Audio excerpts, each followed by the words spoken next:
Hello and welcome to our channel automotive analytics. Datsun ने अपनी रेडिगो के BS6 फेसलिफ्ट का टीजर अपनी वेबसाइट पर शोकेस कर दिया है और आज हम उसी टीजर के बारे में बात करने वाले हैं और उसका एक क्विक कंपैरिजन करेंगे उसके डायरेक्ट कंपटीशन के साथ। उसका डायरेक्ट कंपटीशन है मारुति की ऑल्टो के साथ, रेनो की क्विड के साथ और मारुति की एस्प्रेसो के साथ। तो इन तीनों गाड़ियों के साथ एक क्विक कंपैरिजन करेंगे और देखेंगे कि रेनो को ऐसा क्या कुछ करना होगा कि वो इनके कंपटीशन में अच्छे से उतर पाए और मार्केट में अपनी पकड़ फिर से बना पाए। तो आइए चलिए शुरू करते हैं। तो डेटसन ने अपना जो फेसलिफ्ट का टीजर शोकेस किया है उसमें हम साफ साफ देख सकते हैं कि उसकी हेडलाइट्स को थोड़ा रीडिजाइन किया गया है। उसकी हेडलाइट्स में थोड़ा सा चेंज कर दिया गया है, उसकी शेप को थोड़ा चेंज कर दिया गया है और उसके बम्पर में बहुत ही ज़्यादा bold and fierce looking DRLs का इंट्रोडक्शन कर दिया गया है। पहले जो DRLs आते थे वो बहुत छोटे से DRLs आते थे उसके बम्पर के अंदर। बस अब रेनो ने जो DRLs दिए बहुत अच्छे DRLs का एडिशन किया है और जिससे कि रेडिगो की लुक्स को बहुत ज़्यादा एनहेंसमेंट मिल जाएगी।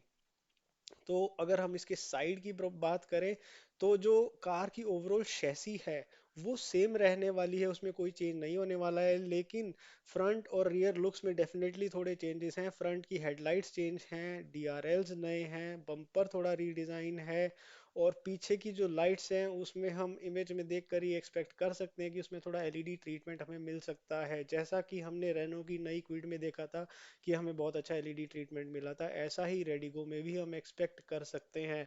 और फीचर्स के अंदर क्या चेंजेस होंगे इसके बारे में अभी कोई इन्फॉर्मेशन नहीं है, बट डेफिनेटली रेडिगो को अपने फीचर्स में एनहेंसमेंट लानी होगी क्योंकि जो कंपटीशन है वो बहुत टफ हो चुका है और कंपटीशन की हर गाड़ी में आज के ज़माने के हिसाब से लेटेस्ट फीचर्स अपडेटेड हो चुके हैं। तो डेटसन डेफिनेटली वो अपने एक्सटीरियर को उन्होंने रिफ्रेश किया है तो इंटीरियर को भी उन्होंने रिफ्रेश किया ही होगा, ऐसा हम अभी मान सकते हैं। लेकिन एग्जैक्टली किया है या नहीं वो हमें देखना रहेगा। तो जो डेटसन रेडिगो का सबसे बड़ा कंपटीशन है वो है मारुति की ऑल्टो 800, जो ऑलरेडी मारुति ने इतने अच्छे से अपडेट कर दी है। वो ऑलरेडी एक सक्सेसफुल प्रोडक्ट है और उसमें सारे प्राइस सेगमेंट के हिसाब से जो फीचर होने चाहिए वो दे दिए हैं। ड्यूअल एयरबैग्स, ABS EBD उसमें आ गया है, तो सेफ्टी में भी जितना मारुति उस प्राइस सेगमेंट में इनकॉर्पोरेट कर सकती है वो मारुति ने कर दिया है। और एक touch screen smart play studio का इंफोटेनमेंट सिस्टम भी दे दिया गया है, सीट बेल्ट रिमाइंडर्स जैसे बेसिक सेफ्टी फीचर्स भी ऐड कर दिए हैं। और अगर हम बात करें मारुति की एस्प्रेसो की, तो एस्प्रेसो एक नया प्रोडक्ट है, कुछ ही महीने पहले लॉन्च हुआ है, लेकिन वो एक SUV स्टांस के साथ लॉन्च किया गया है और वो लॉन्च होने के साथ ही एक सक्सेसफुल प्रोडक्ट बन गया है। इस सेगमेंट की अगर हम बात करें तो मारुति इस सेगमेंट का लीडर है। मारुति को बहुत अच्छे से पता है कि इस सेगमेंट में कस्टमर्स को क्या चाहिए, तो वो उसी हिसाब से फीचर्स और प्राइसिंग को रखता है। और मारुति की कार अगर लॉन्च होती है तो डेफिनेटली कस्टमर उसे सबसे ज़्यादा प्रेफर करते हैं due to Maruti trust and reliability factor. और एस्प्रेसो में भी सारे सेफ्टी फीचर्स अवेलेबल है, dual airbags, ABS EBD available है और काफ़ी स्पेशियस कार है और इसके अंदर भी हमें टच स्क्रीन वाला इंफोटेनमेंट सिस्टम मिल जाता है। और अगर हम रेनो क्विड की बात करें, जो अभी कुछ टाइम पहले ही बहुत मेजर फेसलिफ्ट किया गया है रेनो क्विड का, और रेनो क्विड अपने सेगमेंट की सबसे ज़्यादा फीचर लोडेड कार है। इसमें बहुत सारे ऐसे सेगमेंट फर्स्ट फीचर्स हैं जो किसी और कार में अवेलेबल नहीं है इस सेगमेंट में, जैसा कि रिवर्स पार्किंग कैमरा जो किसी और कार में नहीं आता है। और जो फ्रंट रिफ्लेक्टर हेडलाइट्स हैं वो इसमें ड्यूअल बीम रिफ्लेक्टर हेडलाइट्स मिलती हैं, जबकि बाकी सारी कंपटीशन की कार में हमें सिंगल रिफ्लेक्टर हेडलाइट्स मिलती हैं। और स्पेस में भी रेनो क्विड सबसे बेहतर कार है और लुक्स में भी कहीं ना कहीं ऑल्टो 800 से और एस्प्रेसो से बहुत बेटर कमांडिंग लुक्स हैं रेनो क्विड की, जो इसकी एक अलग पहचान बना के रखता है इंडियन मार्केट में। और ये काफ़ी टाइम से इंडिया में अवेलेबल है और इसकी एक ब्रांड इमेज भी बन चुकी है। तो रेनो क्विड के कस्टमर बहुत ज़्यादा हैं, जो कि इस कंपटीशन को बहुत टफ बना देती है। तो डेटसन रेडिगो के लिए ये कंपटीशन कहीं ना कहीं बहुत टफ हो जाता है। तो अब एक नज़र प्राइस पर डाल लेते हैं कि ऑल्टो 800 के अंदर हमारे पास 8 वेरिएंट्स आते हैं जो 2,94,000 से लेके 4,36,000 तक जाते हैं। और ऑल्टो 800 के अंदर हमें फैक्ट्री फिटेड CNG का ऑप्शन भी मिल जाता है। वहीं हम एस्प्रेसो की बात करें तो उसके अंदर हमें 10 वेरिएंट्स मिलते हैं 1 लीटर वाले इंजन के साथ, जो कि ऑल्टो केटन में आता था वही इंजन इसमें आता है।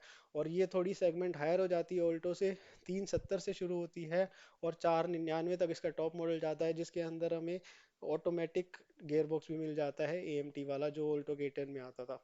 ऑल्टो K10 अब मारुति ने डिसकंटिन्यू कर दिया है। और अगर हम क्विड की बात करें तो उसके अंदर हमें 12 वेरिएंट्स मिलते हैं, और इतने ज़्यादा वेरिएंट्स मिलने का रीज़न ये है कि वो दोनों सेगमेंट्स में compete करती है। वो ऑल्टो 800 के साथ भी compete करती है अपने 800 सीसी के इंजन के साथ, और वो एस्प्रेसो के साथ भी compete करती है, या आउट गोइंग ऑल्टो K10 के साथ भी compete करती थी अपने 1 लीटर इंजन के साथ।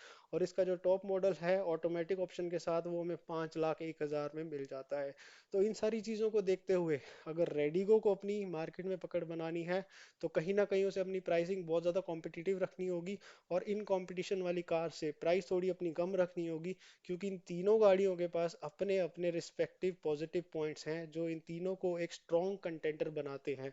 वो क्या रिस्पेक्टिव स्ट्रॉन्ग पॉइंट्स हैं जो इन्हें स्ट्रॉन्ग कंटेंटर बनाते हैं, आइए चलिए एक बार जल्दी से देख लेते हैं।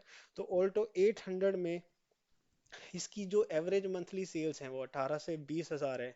तो ये सबसे ज़्यादा बिकने वाली कार है अपनी सेगमेंट में, और ऐसा बहुत बार हुआ है कि ऑल्टो ना केवल अपनी सेगमेंट में बल्कि ओवरऑल इंडियन मार्केट में, इंडियन ऑटोमोटिव मार्केट में नंबर 1 पर बनी रही है। यानी कि भारत में बहुत महीनों तक सबसे ज़्यादा बिकने वाली कार रही है। और और जब ये सबसे ज़्यादा बिकने वाली कार नहीं भी रही है तो भी टॉप 3 टॉप 4 में हमेशा रहती है, और अपनी सेगमेंट में तो ये सबसे ज़्यादा बिकने वाली कार रही ही है। और ये cheapest car in the country available है। हम इसे चीपेस्ट कार इसलिए कह रहे हैं, हम टाटा नैनो को कंसीडर नहीं कर रहे हैं, वो डिसकंटिन्यू हो चुकी है। और बजाज क्यूट को कंसीडर नहीं कर रहे हैं, क्योंकि बजाज क्यूट एक प्रॉपर कार नहीं है, वो एक क्वाड्री साइकिल है। और ये फीचर लोडेड है, सबसे सस्ती कार होने के बावजूद भी इसमें हमें बेसिक सेफ्टी फीचर्स सारे मिल जाते हैं, और एंटरटेनमेंट के फीचर्स भी सारे मिल जाते हैं, जो आज के ज़माने में बहुत ज़रूरी हो गए हैं। और इन सब चीज़ों के साथ साथ मारुति का ट्रस्ट एंड रिलायबिलिटी फैक्टर जुड़ा हुआ है, जो हमें मारुति ऑल्टो में मिल जाता है। और मारुति ऑल्टो जो कि बहुत टाइम से मार्केट में अवेलेबल है, इसका मार्केट पेनिट्रेशन बहुत हाई है, स्पेयर पार्ट अवेलेबिलिटी बहुत हाई है। ना कि सिर्फ मारुति जेन्युइन स्पेयर पार्ट्स, बल्कि आप मार्केट में लोकल स्पेयर पार्ट्स की बात करें तो इसका मार्केट पेनिट्रेशन इतना हाई है, आपको मैकेनिक्स भी ज़्यादा मिलते हैं। और इसकी service, official Maruti, unofficial Maruti, सब जगह आपको इसकी सर्विस बहुत अच्छी मिल जाती है, और इसी वजह से इसकी रीसेल वैल्यू भी बहुत हाई है। तो ये सारे इसके पॉजिटिव पॉइंट्स हैं जो एक इसे बहुत स्ट्रॉन्ग कंपटीशन बनाते हैं। जिन सब बातों का ध्यान डेटसन की रेडिको को रखना होगा। और अब हम बात करते हैं रेनो क्विड के बारे में, तो उसके जो मंथली सेल्स हैं वो 4 से 6 हज़ार हर महीने की उसकी सेल रहती है, जो कि रेनो के हिसाब से वो बहुत अच्छी सेल है। ऑल्दो मारुति से वो बहुत कम है, लेकिन फिर भी उसने मार्केट में अपनी एक अच्छी जगह, अच्छी पकड़ बना रखी है। और उस और इस पकड़ के बावजूद उसने अपनी एक ब्रांड इमेज बना ली है। तो क्विड की एक ब्रांड इमेज मार्केट में है, वो बन चुकी है, जो कि डेटसन को बहुत ध्यान में रखना होगा, क्योंकि ये जो क्विड का पॉजिटिव पॉइंट है, ये एक बहुत स्ट्रॉन्ग कंपटीशन देगा डेटसन की रेडिगो को। और क्विड का जो एक और जो पॉजिटिव पॉइंट है वो है best in class feature. Kwid हमें वो सारे फीचर्स देती है जो इस सेगमेंट की किसी और कार में अवेलेबल ही नहीं है। जैसा कि मैंने आपको बताया था, reverse parking camera, factory fitted reverse parking camera, और डुअल बीम रिफ्लेक्टर हेडलैम्प्स, और बेस्ट इन क्लास लुक्स। तो लुक्स डेफिनेटली सब्जेक्टिव हो सकती है, किसी को कोई कार पसंद आ सकती है, किसी को कोई कार नहीं पसंद आ सकती है, बट क्विड की ऐसी लुक्स हैं जो मोस्ट ऑफ द पब्लिक को, मोस्ट ऑफ द कस्टमर्स को एस्प्रेसो और ऑल्टो से ज़्यादा पसंद आती है। और स्पेस में भी क्विड सबसे बेहतर है। और इसके बाद हम बात करें एस्प्रेसो की, तो एस्प्रेसो नया प्रोडक्ट होने के बावजूद 9 से 10 हज़ार मंथली सेल्स निकाल रही है। अब हम इस मंथ की बात नहीं करेंगे, क्योंकि कोरोना की वजह से हर कार की सेल पे इम्पैक्ट आया है, लेकिन कोरोना से पहले के पीरियड में एस्प्रेसो अपनी 9 से 10 हज़ार की सेल निकाल रही थी। और मारुति का ट्रस्ट एंड रिलायबिलिटी फैक्टर उसके साथ जुड़ा हुआ है, और उसका एसयूवी स्टांस के होने के साथ साथ उसके अंदर सारे आधुनिक फीचर्स भी अवेलेबल हैं। तो वो सारे पॉइंट्स इसके स्ट्रॉन्ग पॉइंट्स हैं। तो ये तीनों कार्स के अपने अपने स्ट्रॉन्ग पॉइंट हैं, और ये तीनों कार्स ने मार्केट में अपनी पकड़ बना रखी है और बहुत ज़्यादा स्ट्रॉन्ग कंपटीशन देती हैं। ये कोई ना कोई तीनों कार एक दूसरे को बहुत ज़्यादा कंपटीशन देती हैं, हर सेगमेंट में हर तरह से सारे फीचर्स अवेलेबल हैं, किसी में कुछ चीज़ कम है तो उसमें वो ज़्यादा है। तो बहुत ज़्यादा स्ट्रॉन्ग कंपटीशन है। अगर आप इन तीनों में से कोई कार डिसाइड करना चाहते हैं तो थोड़ा मुश्किल हो जाता है, क्योंकि तीनों ही आपको बराबर, ऑलमोस्ट बराबर कंपटीशन देती हैं, और आप डिसीजन अपनी रिक्वायरमेंट के हिसाब से लेते हो। अब ऐसी मार्केट में जब डैटसन अपनी रेडिगो को रिवाइव करना चाहती है, जो कि रेडिगो ऑलरेडी एक फेलियर प्रोडक्ट रह चुका है। फेलियर एज ए प्रोडक्ट नहीं रहा है, बट इंडियन मार्केट में वो फेलियर रह चुका है। किसी भी रीजन से कहें, चाहे उसे डैटसन की ज़्यादा अच्छी मार्केटिंग नहीं कर पाए या ज़्यादा अच्छे अपडेटेड फीचर्स नहीं दे पाए, कुछ भी कहें, तो डैटसन अब उसे रिवाइव करना चाह रहा है। तो उसे रिवाइव करना है, और इतने स्ट्रॉन्ग कंपटीशन को अगर उसे बीट करना है तो उसको इन सारी चीज़ों का ध्यान रखना होगा और कॉम्पिटिटिव प्राइसिंग लानी होगी। कम प्राइसिंग में ज़्यादा फीचर्स लेकर अगर डेटसन रेडिगो अपनी इस नए फेसलिफ्ट को लाती है, तभी वो इन सबको बीट कर पाएगी।